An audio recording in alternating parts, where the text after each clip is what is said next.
रोबॉलची team national level पर्यंत जाऊ दे.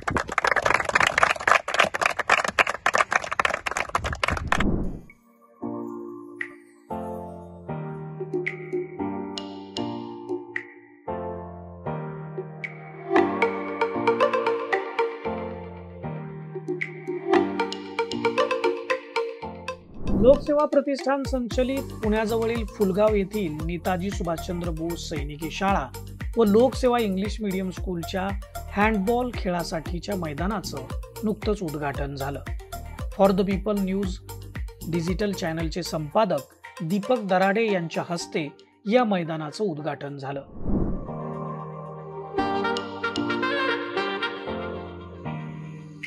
यावेळी संस्थेचे संस्थापक अध्यक्ष दीपक पायगुडे, सैनिकी शाळेचे प्राचार्य अमर क्षीरसागर, इंग्लिश मीडियम स्कूलचे प्राचार्य सुरेश पाटील, सैनिकी प्रशिक्षक कमलसिंह थापा आणि इतर शिक्षक व विद्यार्थी मोठ्या संख्येने उपस्थित होते.